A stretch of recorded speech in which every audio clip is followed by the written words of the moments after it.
नमस्कार श्रोताओं, स्वागत है आपका कथा संग्रहालय में, जहां हम आपके लिए लेकर आते हैं दिलचस्प किस्से और कहानियां। आज हम आपके लिए लेकर आए हैं मुंशी प्रेमचंद द्वारा लिखित डिक्री के रुपए। यदि आपको हमारी प्रस्तुति अच्छी लगती है तो हमें ज़रूर सब्सक्राइब करें और कमेंट बॉक्स में अपने सुझाव देकर हमारा हौसला ज़रूर बढ़ाएं। तो चलिए शुरू करते हैं। नईम और कैलाश में इतनी शारीरिक, मानसिक, नैतिक और सामाजिक अभिन्नता थी जितनी दो प्राणियों में हो सकती है। नईम दीर्घकाय विशाल वृक्ष था, कैलाश बाग का कोमल पौधा। नईम को क्रिकेट और फुटबॉल, सैर और शिकार का व्यसन था, कैलाश को पुस्तकावलोकन का। नईम एक विनोदशील, वाक्चतुर, निर्द्वंद्व, हास्यप्रिय, विलासी युवक था। उसे कल की चिंता कभी ना सताती थी। विद्यालय उसके लिए क्रीड़ा का स्थान था और कभी कभी बेंच पर खड़े होने का। इसके प्रतिकूल कैलाश एक एकांत प्रिय, आलसी, व्यायाम से कोसों भागने वाला, आमोद प्रमोद से दूर रहने वाला, चिंताशील, आदर्शवादी जीव था। वह भविष्य की कल्पनाओं से विकल रहता था। नईम एक सुख संपन्न उच्च पदाधिकारी पिता का एकमात्र पुत्र था। कैलाश एक साधारण व्यवसायी के कई पुत्रों में से एक। उसे पुस्तकों के लिए काफी धन ना मिलता था, मांग जांच कर काम निकाला करता था। एक के लिए जीवन आनंद का स्वप्न था और दूसरे के लिए विपत्तियों का बोझ। पर इतनी विषमताओं के होते हुए भी उन दोनों में घनिष्ठ मैत्री और निस्वार्थ विशुद्ध प्रेम था। कैलाश मर जाता पर नईम का अनुग्रह पात्र ना बनता, और नईम मर जाता पर कैलाश से बेअदबी ना करता। नईम की खातिर से कैलाश कभी कभी स्वच्छ निर्मल वायु का सुख उठा लिया करता था। कैलाश की खातिर से नईम भी कभी कभी भविष्य के स्वप्न देख लिया करता था। नईम के लिए राज्य पद का द्वार खुला हुआ था, भविष्य कोई अपार सागर ना था। कैलाश को अपने हाथों कुआं खोदकर पानी पीना था, भविष्य एक भीषण संग्राम था जिसके स्मरण मात्र से उसका चित्त अशांत हो उठता था। कॉलेज से निकलने के बाद नईम को शासन विभाग में एक उच्च पद प्राप्त हो गया। यद्यपि वह तीसरी श्रेणी में पास हुआ था, कैलाश प्रथम श्रेणी में पास हुआ था, किंतु उसे बरसों एड़ियां रगड़ने, खाक छानने और कुएं झांकने पर भी कोई काम ना मिला। यहां तक कि विवश होकर उसे अपनी कलम का आश्रय लेना पड़ा। उसने एक समाचार पत्र निकाला। एक ने राज्याधिकार का रास्ता लिया जिसका लक्ष्य धन था, और दूसरे ने सेवा मार्ग का सहारा लिया जिसका परिणाम ख्याति और कष्ट और कभी कभी कारागार होता है। नईम को उसके दफ्तर के बाहर कोई न जानता था, किंतु वह बंगले में रहता, हवा गाड़ी पर हवा खाता, थिएटर देखता और गर्मियों में नैनीताल की सैर करता था। कैलाश को सारा संसार जानता था, पर उसके रहने का मकान कच्चा था, सवारी के लिए अपने पांव। बच्चों के लिए दूध भी मुश्किल से मिलता, साग भाजी में काट कपट करना पड़ता था। नईम के लिए सबसे बड़े सौभाग्य की बात यह थी कि उसके केवल एक पुत्र था, पर कैलाश के लिए सबसे बड़े दुर्भाग्य की बात उसकी संतान वृद्धि थी जो उसे पनपने ना देती थी। दोनों मित्रों में पत्र व्यवहार होता रहता था, कभी कभी दोनों में मुलाकात भी हो जाती थी। नईम कहता था, यार तुम ही मजे में हो, देश और जाति की कुछ सेवा तो कर रहे हो, यहां तो पेट पूजा के सिवा और किसी काम के ना हुए। पर यह पेट पूजा उसने कई दिनों तक कठिन तपस्या से हृदयंगम कर पाई थी और उसके प्रयोग के लिए अवसर ढूंढता रहता था। कैलाश खूब समझता था कि यह केवल नईम की विनयशीलता है, यह मेरी कुदशा से दुखी होकर मुझे इस उपाय से सांत्वना देना चाहता है, इसलिए यह अपनी वास्तविक स्थिति को उससे छिपाने का विफल प्रयत्न किया करता था। विष्णुपुर की रियासत में हाहाकार मचा हुआ था। रियासत का मैनेजर अपने बंगले में ठीक दोपहर के समय सैकड़ों आदमियों के सामने कत्ल कर दिया गया था। यद्यपि खूनी भाग गया था, पर अधिकारियों को संदेह था कि कुंवर साहब की दुष्प्रेरणा से ही यह हत्याभिनय हुआ है। कुंवर साहब अभी बालिग ना हुए थे। रियासत का प्रबंध कोर्ट ऑफ वार्ड द्वारा होता था। मैनेजर पर कुंवर साहब की देखरेख का भार भी था। विलास प्रिय कुंवर को मैनेजर का हस्तक्षेप बहुत ही बुरा मालूम होता था। दोनों में बरसों से मनमुटाव था, यहां तक कि कई बार प्रत्यक्ष कटु वाक्यों की नौबत भी आ पहुंची थी। अतएव कुंवर साहब पर संदेह होना स्वाभाविक ही था। इस घटना का अनुसंधान करने के लिए जिले के हाकिम ने मिर्जा नईम को नियुक्त किया। किसी पुलिस कर्मचारी द्वारा तहकीकात कराने में कुंवर साहब के अपमान का भय था। नईम को अपने भाग्य निर्माण का स्वर्ण सुयोग प्राप्त हुआ। वह न त्यागी था न ज्ञानी। सभी उसके चरित्र की दुर्बलता से परिचित थे। अगर कोई ना जानता था तो हुक्काम लोग। कुंवर साहब ने मुंह मांगी मुराद पाई। नईम जब विष्णुपुर पहुंचा तो उसका असामान्य आदर सत्कार हुआ। भेंटें चढ़ने लगी।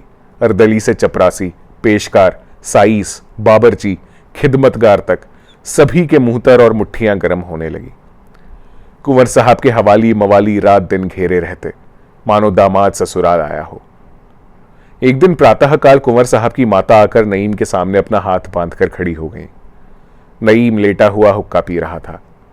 तप, संयम और वैधव्य की यह तेजस्वी प्रतिमा देखकर उठ बैठा।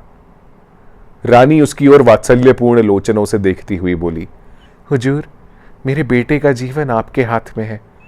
आप ही उसके भाग्य विधाता हैं। आपकी उसी माता की सौगंध है जिसके आप सुयोग्य पुत्र हैं। मेरे लाल की रक्षा कीजिएगा। मैं तन मन धन आपके चरणों पर अर्पण करती हूं। स्वार्थ ने दया के संयोग से नईम को पूर्ण रीति से वशीभूत कर लिया। उन्हीं दिनों कैलाश नईम से मिलने आया। दोनों मित्र बड़े तपाक से गले मिले। नईम ने बातों बातों में यह संपूर्ण वृत्तांत कह सुनाया और कैलाश पर अपने कृत्य का औचित्य सिद्ध करना चाहा। कैलाश ने कहा, मेरे विचार में पाप सदैव पाप है, चाहे वह किसी आवरण में मंडित हो। नईम बोला, और मेरा विचार है कि अगर गुनाह से किसी की जान बचती हो तो वह ऐन सबाब है। कुंवर साहब अभी नौजवान आदमी है, बहुत ही होनहार, बुद्धिमान, उदार और सहृदय हैं। आप उनसे मिलें तो खुश हो जाएं। उनका स्वभाव अत्यंत विनम्र है। मैनेजर, जो यथार्थ में दुष्ट प्रकृति का मनुष्य था, बरबस कुंवर साहब को दिख दिया करता था। यहां तक कि एक मोटर कार के लिए रुपए ना स्वीकार किए, ना सिफारिश की। मैं ये नहीं कहता कि कुंवर साहब का यह कार्य स्तुत्य है, लेकिन बहस यह है कि उनको अपराधी सिद्ध करके उन्हें काले पानी की हवा खिलाई जाए या निरपराध सिद्ध करके उनकी प्राण रक्षा की जाए। और भाई, तुमसे तो कोई पर्दा नहीं है। पूरे 20,000 रुपए की थैली है। बस मुझे अपनी रिपोर्ट में यह लिख देना होगा कि ये व्यक्तिगत वैमनस्य के कारण यह दुर्घटना हुई है। राजा साहब का इससे कोई संपर्क नहीं। जो शहादतें मिल सकी उन्हें मैंने गायब कर दिया। मुझे इस कार्य के लिए नियुक्त करने में अधिकारियों की एक मसलत थी। कुंवर साहब हिंदू हैं, इसलिए किसी हिंदू कर्मचारी को नियुक्त ना करके जिलाधीश ने यह भार मेरे सर रखा। यह सांप्रदायिक विरोध मुझे निष्प्रिय सिद्ध करने के लिए काफी है। मैंने 2-4 अफसरों पर कुछ तो हुक्काम की प्रेरणा से और कुछ स्वेच्छा से मुसलमानों के साथ पक्षपात किया, जिससे यह मशहूर हो गया है कि मैं हिंदुओं का कट्टर दुश्मन हूं। हिंदू लोग तो मुझे पक्षपात का पुतला समझते हैं। यह भ्रम मुझे आक्षेपों से बचाने के लिए काफी है। बताओ, तकदीरवर हूं कि नहीं? कैलाश ने कहा, और अगर कहीं बात खुल गई तो? नईम ने कहा, तो यह मेरी समझ का फेर, मेरे अनुसंधान का दोष, मानव प्रकृति के एक अटल नियम का उज्ज्वल उदाहरण होगा। मैं कोई सर्वज्ञ तो हूं नहीं। मेरी नियत पर आंच ना आने पाएगी। मुझ पर रिश्वत लेने का संदेह ना हो सकेगा। आप इससे व्यवहारिक कोण पर ना जाइए, केवल इसके नैतिक कोण पर निगाह रखिए। यह कार्य नीति के अनुकूल है या नहीं? आध्यात्मिक सिद्धांतों को ना खींच लाइएगा, केवल नीति के सिद्धांतों से इसकी विवेचना कीजिए। कैलाश ने कहा, इसका एक अनिवार्य फल यह होगा कि दूसरे रईसों को भी ऐसे दुष्कृत्यों की उत्तेजना मिलेगी। धन से बड़े पापों पर पर्दा पड़ सकता है। इस विचार के फैलने का फल कितना भयंकर होगा, इसका आप स्वयं अनुमान कर सकते हैं। नईम ने कहा, जी नहीं, मैं यह अनुमान नहीं कर सकता। रिश्वत अब भी 90% अभियोगों पर पर्दा डालती है, फिर भी पाप का भय प्रत्येक हृदय में है। दोनों मित्रों में देर तक इस विषय पर तर्क वितर्क होता रहा, लेकिन कैलाश का न्याय विचार नईम के हास्य और व्यंग्य से पेश ना पा सका। विष्णुपुर के हत्याकांड पर समाचार पत्रों में आलोचना होने लगी। सभी पत्र एक स्वर से राय साहब को ही लांछित करते और गवर्नमेंट को राजा साहब से अनुचित पक्षपात करने का दोष लगाते थे, लेकिन इसके साथ यह भी लिख देते थे कि अभी यह अभियोग विचाराधीन है, इसलिए इस पर टीका नहीं की जा सकती। मिर्जा नईम ने अपनी खोज को सत्य का रूप देने के लिए पूरा 1 महीना व्यतीत किया। जब उनकी रिपोर्ट प्रकाशित हुई तो राजनीतिक क्षेत्र में विप्लव मच गया। जनता के संदेह की पुष्टि हो गई। कैलाश के सामने अब एक जटिल समस्या उपस्थित हुई। अभी तक उसने इस विषय पर एकमात्र मौन धारण कर रखा था। वह यह निश्चय ना कर सकता था कि क्या लिखूं। गवर्नमेंट का पक्ष लेना अपनी अंतरात्मा को पद दलित करना था, आत्म स्वातंत्र्य का बलिदान करना था, पर मौन रहना और भी अपमानजनक था। अंत में जब सहयोगियों में दो चार ने उसके ऊपर सांकेतिक रूप से आक्षेप करना शुरू किया कि उनका मौन निरर्थक नहीं है, तब उसके लिए तटस्थ रहना असह्य हो गया। उसके वैयक्तिक तथा जातीय कर्तव्य में घोर संग्राम होने लगा। उस मैत्री को जिसके अंकुर 25 वर्ष पहले हृदय में अंकुरित हुए थे और अब जो एक सघन विशाल वृक्ष का रूप धारण कर चुकी थी, हृदय से निकालना हृदय को चीरना था। वह मित्र जो उसके दुख में दुखी और सुख में सुखी होता था, जिसका हृदय नित्य उसकी सहायता के लिए तत्पर रहता था, जिसके घर में जाकर वह अपनी चिंताओं को भूल जाता था, जिसके दर्शन मात्र ही से उसे आश्वासन, दृढ़ता तथा मनोबल प्राप्त होता था, उसी मित्र की जड़ खोदनी पड़ेगी। वह बुरी सायत थी जब मैंने संपादकीय क्षेत्र में पदार्पण किया, नहीं तो आज इस धर्म संकट में क्यों पड़ता। कितना घोर विश्वासघात होगा। विश्वास मैत्री का मुख्य अंग है। नईम ने मुझे अपना विश्वास पात्र बनाया है, मुझसे कभी पर्दा नहीं रखा। उसके उन गुप्त रहस्यों को प्रकाश में लाना उसके प्रति घोर अन्याय होगा। नहीं, मैं मैत्री को कलंकित ना करूंगा, उसकी निर्मल कीर्ति पर धब्बा ना लगाऊंगा, मैत्री पर वज्राघात ना करूंगा। ईश्वर वह दिन ना लाए कि मेरे हाथों नईम का अहित हो। मुझे पूर्ण विश्वास है कि यदि मुझ पर कोई संकट पड़े तो नईम मेरे लिए प्राण तक दे देने को तैयार हो जाएगा। उसी मित्र को मैं संसार के सामने अपमानित करूं, उसकी गर्दन पर कुठार चलाऊं। भगवान, मुझे वह दिन ना दिखाना। लेकिन जातीय कर्तव्य का पक्ष भी निरस्त न था। पत्र का संपादक परंपरागत नियमों के अनुसार जाति का सेवक है। वह जो कुछ देखता है जाति की विराट दृष्टि से देखता है। वह जो कुछ विचार करता है उस पर भी जातीयता की छाप लगी होती है। नित्य जाति के विस्तृत विचार क्षेत्र में विचरण करते रहने से व्यक्ति का महत्व दृष्टि में अत्यंत संकीर्ण हो जाता है। वह व्यक्ति को क्षुद्र, तुच्छ, नगण्य कहने लगता है। व्यक्ति को जाति पर बलि देना उसकी नीति का प्रथम अंग है। यहां तक कि बहुधा अपने स्वार्थ को भी जाति पर वार देता है। उसके जीवन का लक्ष्य महान आत्माओं का अनुगामी होता है, जिन्होंने राष्ट्रों का निर्माण किया है। उनकी कीर्ति अमर हो गई है, जो दलित राष्ट्रों के उद्धारक हो गए हैं। वह यथाशक्ति कोई काम ऐसा नहीं कर सकता जिससे उसके पूर्वजों की उज्जवल विरुदावली में कालिमा लगने का भय हो। कैलाश राजनीतिक क्षेत्र में बहुत कुछ यश और गौरव प्राप्त कर चुका था। उसकी सम्मति आदर की दृष्टि से देखी जाती थी। उसके निर्भीक विचारों ने, उसकी निष्पक्ष टीकाओं ने उसे संपादक मंडली का प्रमुख नेता बना दिया था। अतएव इस अवसर पर मैत्री का निर्वाह केवल उसकी नीति और आदर्श ही के विरुद्ध नहीं, उसके मनोगत भावों के भी विरुद्ध था। इसमें उसका अपमान था, आत्मपतन था, भीरुता थी। यह कर्तव्य पथ से विमुख होना और राजनीतिक क्षेत्र में सदैव के लिए बहिष्कृत हो जाना था। एक व्यक्ति की, चाहे वह मेरा कितना ही आत्मीय क्यों ना हो, राष्ट्र के सामने क्या हस्ती है। नईम के बनने या बिगड़ने से राष्ट्र पर कोई असर ना पड़ेगा, लेकिन शासन की निरंकुशता और अत्याचार पर पर्दा डालना राष्ट्र के लिए भयंकर सिद्ध हो सकता है। उसे इसकी परवाह ना थी कि मेरी आलोचना का प्रत्यक्ष कोई असर होगा या नहीं। संपादक की दृष्टि में अपनी सम्मति सिंहनाद के समान प्रतीत होती है कि मेरी लेखनी शासन को कंपायमान कर देगी, विश्व को हिला देगी। शायद सारा संसार मेरी कलम की सरसराहट से थर्रा उठेगा। मेरे विचार प्रकट होते ही युगांतर उपस्थित कर देंगे।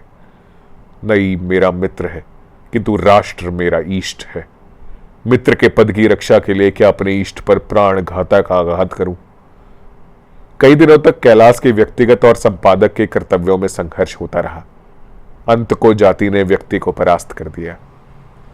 उसने निश्चय किया कि मैं इस रहस्य का यथार्थ स्वरूप दिखा दूंगा। शासन के अनुत्तरदायित्व को जनता के सामने खोल कर रख दूंगा। शासन विभाग के कर्मचारियों की स्वार्थ लोलुपता का नमूना दिखा दूंगा। दुनिया को दिखा दूंगा कि सरकार किनकी आंखों से देखती है, किनके कानों से सुनती है। उसकी अक्षमता, उसकी अयोग्यता और उसकी दुर्बलता को प्रमाणित करने का इससे बढ़कर और कौन सा उदाहरण मिल सकता है। नईम मेरा मित्र है तो हो, जाति के सामने वह कोई चीज नहीं है। उसकी हानि के भय से मैं राष्ट्रीय कर्तव्य से क्यों मुंह फेरूं, अपनी आत्मा को क्यों दूषित करूं, अपनी स्वाधीनता को क्यों कलंकित करूं। प्राणों से प्रिय नईम, मुझे क्षमा करना। आज तुम जैसे मित्र रत्न को मैं अपने कर्तव्य की वेदी पर बलि चढ़ाता हूं, मगर तुम्हारी जगह अगर मेरा पुत्र होता तो उसे भी इसी कर्तव्य की बलि वेदी पर भेंट कर देता। दूसरे दिन कैलाश ने इस घटना की मीमांसा शुरू की। जो कुछ उसने नईम से सुना था वह सब एक लेखमाला के रूप में प्रकाशित करने लगा। घर का भेदी लंका ढाए। अन्य संपादकों को जहां अनुमान, तर्क और युक्ति के आधार पर अपना मत स्थिर करना पड़ता था और इसलिए वे कितनी ही अनर्गल अपवादपूर्ण बातें लिख डालते थे, वहां कैलाश की टिप्पणियां प्रत्यक्ष प्रमाणों से युक्त होती थी। वह पते पते की बातें कहता था और उस निर्भीकता के साथ जो दिव्य अनुभव का निर्देश करती थी। उसके लेखों में विस्तार कम पर सार अधिक होता था। उसने नईम को भी ना छोड़ा, उसकी स्वार्थ लिप्सा का खूब खाका उड़ाया, यहां तक कि वह धन की संख्या भी लिख दी जो इस कुत्सित व्यापार पर पर्दा डालने के लिए उसे दी गई थी। सबसे मजे की बात यह थी कि उसने नईम से एक राष्ट्रीय गुप्तचर की मुलाकात का भी उल्लेख किया जिसने नईम को रुपए लेते हुए देखा था। अंत में गवर्नमेंट को भी चैलेंज दिया कि जो उसमें साहस हो तो मेरे प्रमाणों को झूठा साबित कर दे। इतना ही नहीं, उसने वह वार्तालाप भी अक्षरशः प्रकाशित कर दिया जो उसके और नईम के बीच हुआ था।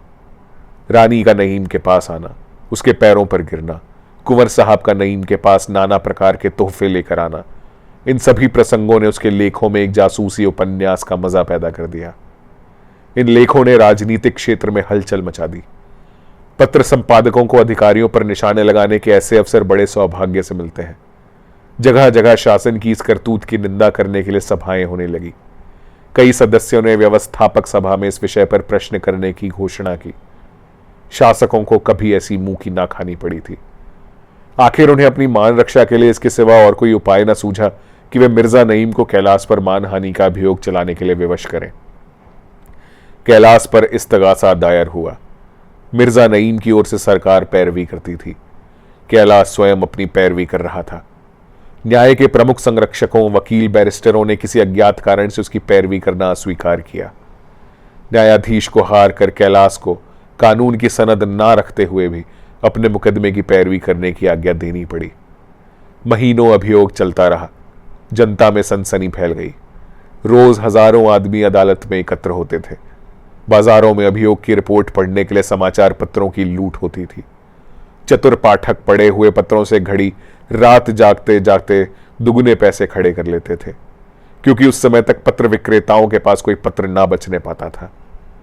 जिन बातों का ज्ञान पहले गिने गिनाए पत्र ग्राहकों को था, उन पर अब जनता की टिप्पणियां होने लगी। नईम की मिट्टी कभी इतनी खराब न हुई थी। गली गली, घर घर उसी की चर्चा थी। जनता का क्रोध उसी पर केंद्रित हो गया था।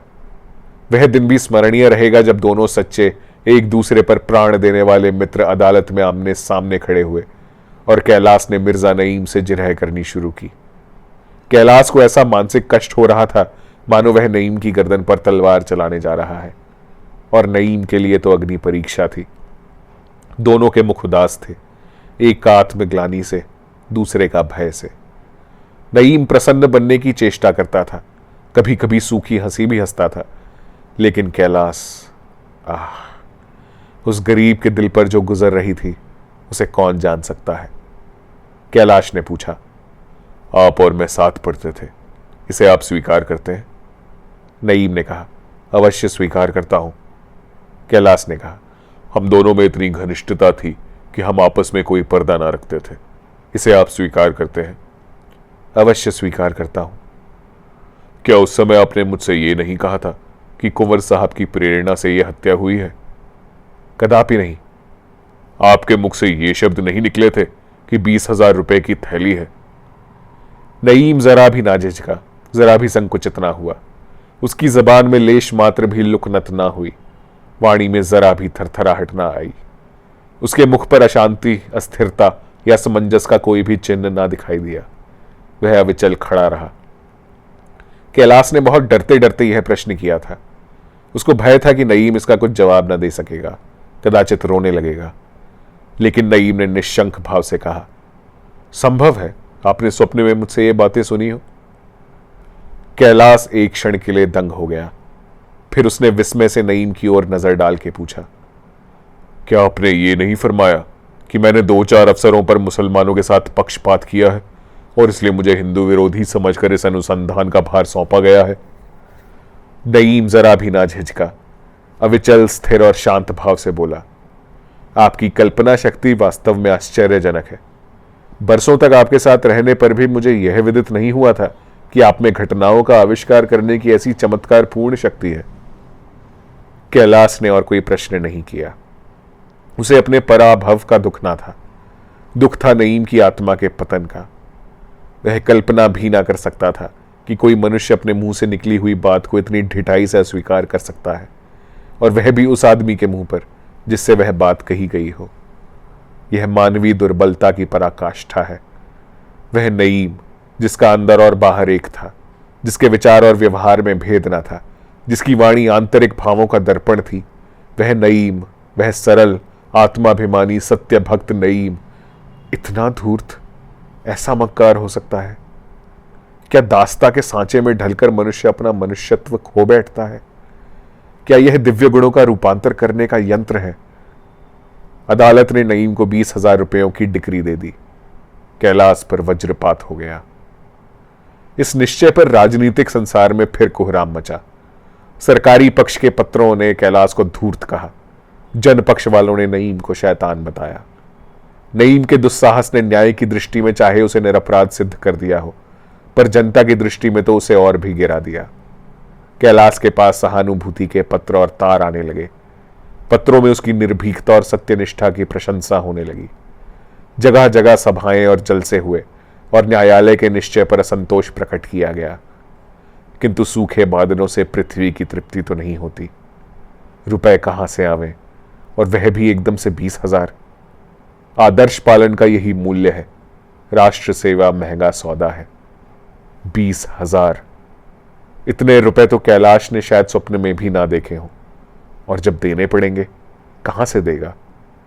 इतने रुपयों के सूद से ही वह जीविका की चिंता से मुक्त हो सकता था। उसे अपने पत्र में अपनी विपत्ति का रोना रोकर चंदा एकत्र करने से घृणा थी।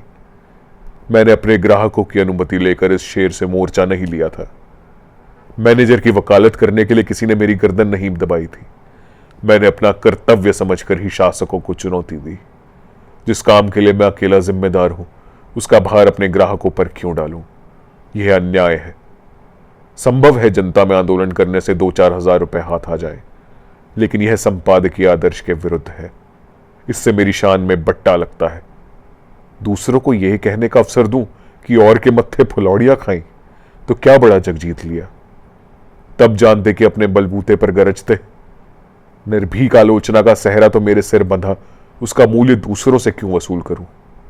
मेरा पत्र बंद हो जाए, मैं पकड़कर कैद किया जाऊं, मेरा मकान कुर्क कर लिया जाए, बर्तन भांडे नीलाम हो जाएं, यह सब मुझे मंजूर है।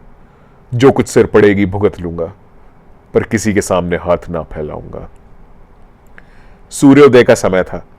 पूर्व दिशा में प्रकाश की छटा ऐसे दौड़ी चली आती थी जैसे आंख से आंसुओं की धारा। ठंडी हवा कलेजे पर यूं लगती थी जैसे किसी के करुण क्रंदन की ध्वनि। सामने का मैदान दुखी हृदय की भांति ज्योति के बाणों से बिंध रहा था। घर में वह निस्तब्धता छाई थी जो गृह स्वामी के गुप्त रोदन की सूचना देती है। न बालकों का शोरगुल और न माता की शांति प्रसारिणी शब्द ताड़ना। जब दीपक बुझ रहा हो तो घर में प्रकाश कहां से आए? यह आशा का प्रभाव नहीं, शोक का प्रभाव था, क्योंकि आज ही कुर्क जमीन कैलाश की संपत्ति को नीलाम करने के लिए आने वाला था। उसने अंतर्वेदना से विकल होकर कहा, आज मेरे सार्वजनिक जीवन का अंत हो जाएगा। जिस भवन का निर्माण करने में अपने जीवन के 25 वर्ष लगा दिए, वह आज नष्ट भ्रष्ट हो जाएगा। पत्र की गर्दन पर छुरी फिर जाएगी, मेरे पैरों में उपहास और अपमान की बेड़ियां पड़ जाएंगी, मुख में कालिमा लग जाएगी। यह शांति कुटीर उजड़ जाएगा। यह शोकाकुल परिवार किसी मुरझाए हुए फूल की पंखड़ियों के भांति बिखर जाएगा। संसार में उसके लिए कहीं आश्रय नहीं है। जनता की स्मृति चिरस्थायी नहीं होती। अल्पकाल में मेरी सेवाएं विस्मृति के अंधकार में लीन हो जाएंगी। किसी को मेरी सुध भी ना रहेगी, कोई मेरी विपत्ति पर आंसू बहाने वाला भी ना होगा। सहसा उसे याद आया कि आज के लिए अभी अग्रलेख लिखना है। आज अपने सुहृद पाठकों को सूचना दूं कि यह इस पत्र के जीवन का अंतिम दिवस है, उसे फिर आपकी सेवा में पहुंचने का सौभाग्य ना प्राप्त होगा। हमसे अनेक भूलें हुई होंगी, आज हम उनके लिए आपसे क्षमा मांगते हैं। आपने हमारे प्रति जो सहवेदना और सुहृदता प्रकट की है, उसके लिए हम सदैव आपके कृतज्ञ रहेंगे। हमें किसी से कोई शिकायत नहीं है, हमें सकाल मृत्यु का दुख नहीं है, क्योंकि वह सौभाग्य उन्हीं को प्राप्त होता है जो अपने कर्तव्य पथ पर अविचल रहते हैं। दुख यही है कि हम जाति के लिए इससे अधिक बलिदान करने में समर्थ ना हुए। इस लेख को आदि से अंत तक सोचकर वह कुर्सी से उठा ही था कि किसी के पैरों की आहट मालूम हुई। गर्दन उठाकर देखा तो मिर्जा नईम था।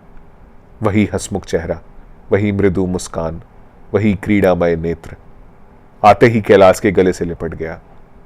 कैलाश ने गर्दन छुड़ाते हुए कहा, क्या मेरे घाव पर नमक छिड़कने, मेरी लाश को ठुकराने आए हो?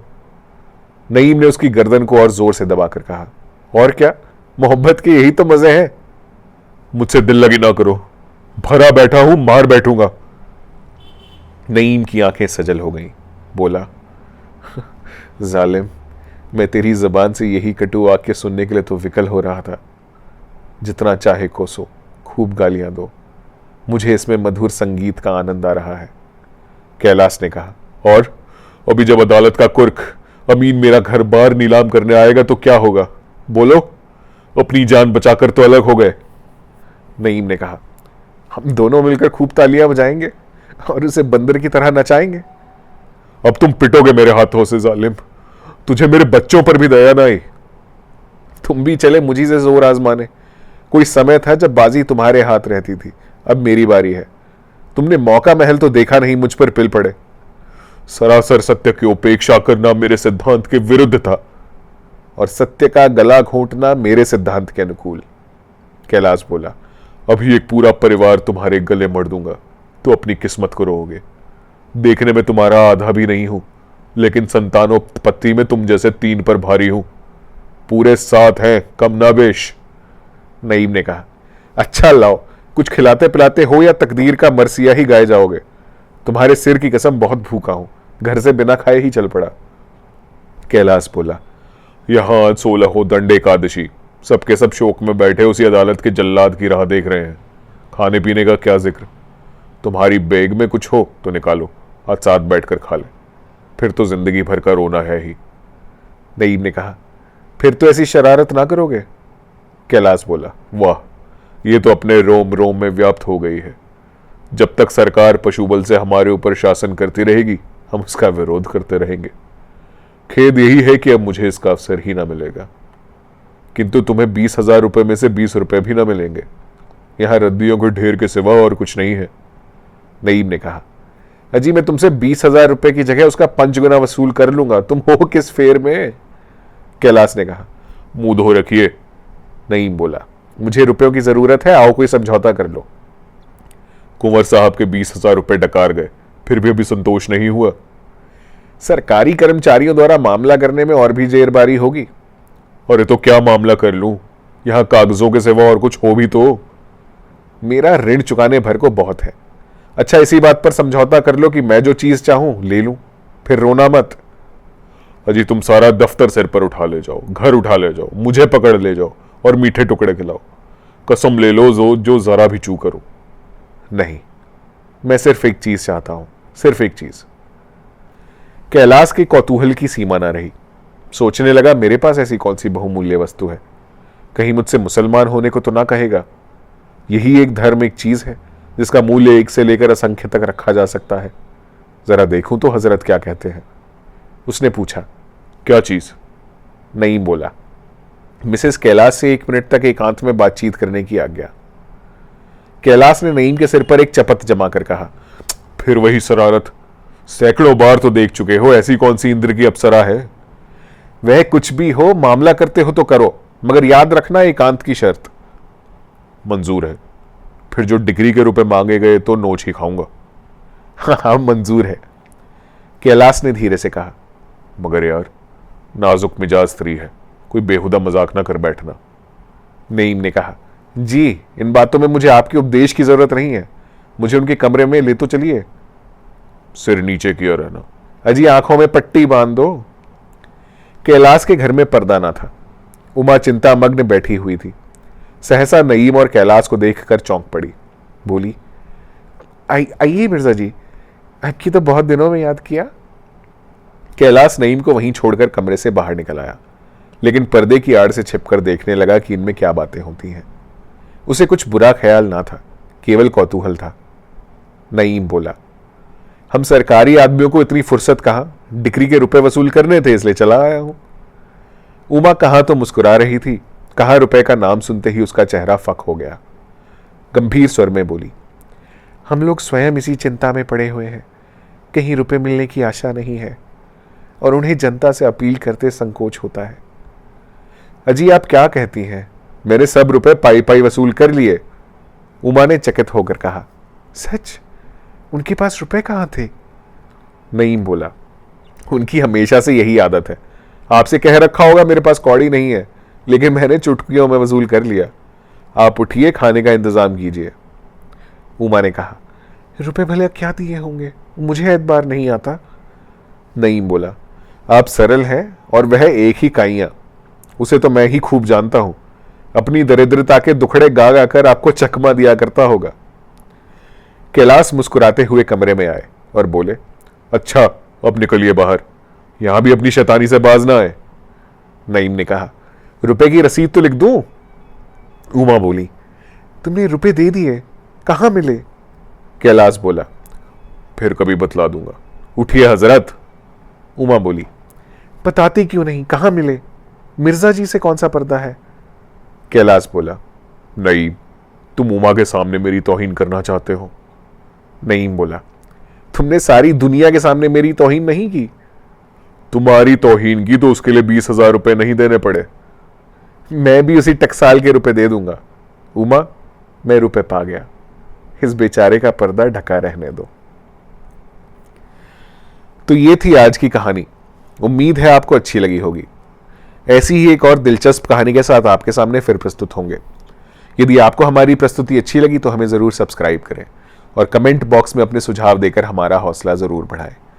तो फिर मिलते हैं ऐसी कहानी या किस्से के साथ। तब तक के लिए नमस्कार।